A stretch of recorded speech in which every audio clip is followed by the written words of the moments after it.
लगे, पर पत्थरों को लाने के लिए बानर भालू लगे। सब बानर भालुओं ने अपनी अपनी भूमिका निभाई, हनुमान जी ने भी निभाई। तो बानर भालू भी लगे रहे, पर एक गिलहरी लगी रही। गिलहरी क्या करे, जाए अपनी चोंच में कुछ रेत के कण ले आए और पत्थरों के बीच में डाले। हनुमान जी नाराज हो गए, गिलहरी बीच में कहां घूम रहे, अभी किसी बंदर का पैर पड़ जाएगा, चपल जाएगा। गिलहरी ने कहा,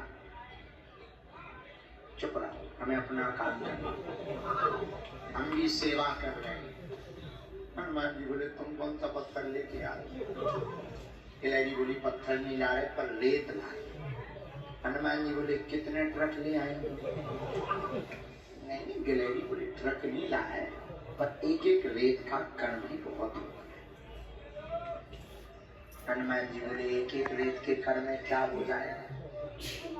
अब कथा बड़ी है, पर जब हनुमान जी ये बात कर रहे थे तो हनुमान जी ने तब काट दिया।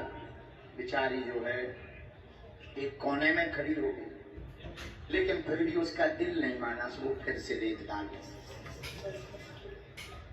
लगी। तो हनुमान जी की पैर के अंगूठा के आगे के भाग से उसकी पूंछ दब गई, तभी से चिचियानी। तो हनुमान जी ने नीचे देखा, क्या हुआ है? हमने पहले कहा था बीच में तू घूम रही है, अब देख अब आ गई समझ में। अब गिलहरी नाराज हो गई, रुक जा, हम तुम्हारी शिकायत करें। किससे शिकायत? राम जी से शिकायत करें। गिलहरी दोनों हाथ उठाकर राम जी के सामने खड़ी कर। राम जी बोले, क्या बात? गिलहरी दोनों हाथ उठा के बोली, महाराज, क्या आपके दरबार में अपने ही लोगों को न्याय मिलेगा, हमें नहीं मिलेगा? राम जी बोले, सबको मिलेगा। क्या हुआ है? बोले, आपके एक विशालकाय बंदर ने हमारी पूंछ को घायल कर दिया। राम जी बोले, लेके आओ। गिलहरी गई हनुमान जी के पास, चलो बड़े दरबार से बुलावा हुआ है तुम्हारा, तुम बड़े बलवान बन रहे थे, हम तुम्हारी क्लास लगवा रहे। हनुमान जी को बड़ा अच्छा लगा, तो हनुमान जी भी हंसने लगे कि है तो गिलहरी पर भारी चटपट है। हनुमान जी चले गए, चलो राम जी के पास गए, तो प्रणाम किया। क्या बात है? राम जी बोले, राम जी भी हल्के मुस्कुराए, क्या बात है हनुमान, तुमने गिलहरी के पूंछ पे चोट क्यों मार दी?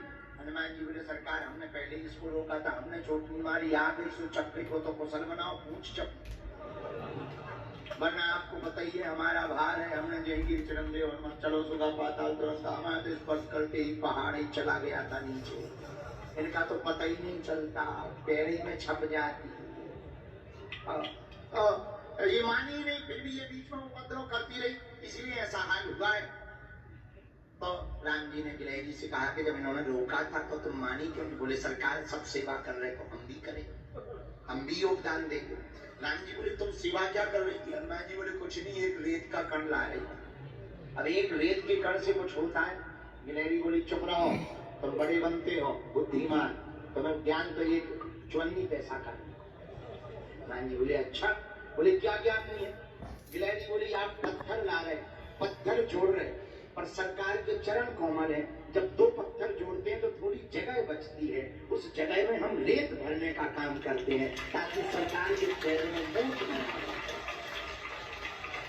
प्रभु के चरणों में मोच न आ जाए, प्रभु के चरणों में उचट्टा न लग जावे, तो हम रेत भरने का काम करते। तो हो तो तुम्हारे लोग इंजीनियर बड़े बड़े हैं, नंदी जैसे इंजीनियर है, पर उनको ज्ञान 2 कौड़ी का है, और तुमको भी ज्ञान 2 कौड़ी का है, इसलिए हम वो काम करते हैं। राम जी और हनुमान जी को बड़ी प्रसन्नता हुई, आंखों में आंसू आ गए। हमें लगता है जात पात और भेदभाव को मिटाया जाने वाला ये जो पुल बन रहा है, ये जो सेतु बन रहा है, उसमें हम सब कोई बंदर बना हुआ है। ये सब महात्मा कहीं नल है, नील है, हनुमान है, जामवंत है, हम लोग एक गिलहरी बनकर की भूमिका निभा रहे हैं। इस देश की इतनी बड़ी क्रांति है।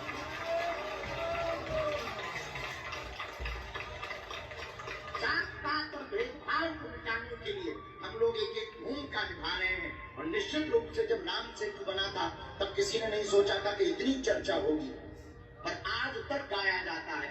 हमें भी ऐसा लगता है कि जिस दिन इस देश से जात पात और भेदभाव मिटेगा, हिंदू एक होगा, उस दिन इन सब गिलहरियों पुण्यों की इस गिलहरी की भी छोटी मोटी भूमिका है।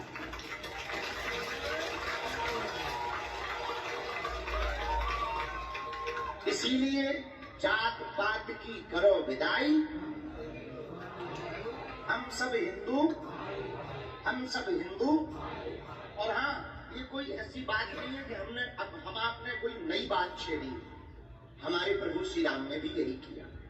निषाद राज को गले लगाए, केवट से चरण धुलवाए, सबरी के घर बेर खाए। विचार करो, अगर प्रभु सबरी के घर बेर ना खाते तो क्या इतनी कथाएं गाई जाती?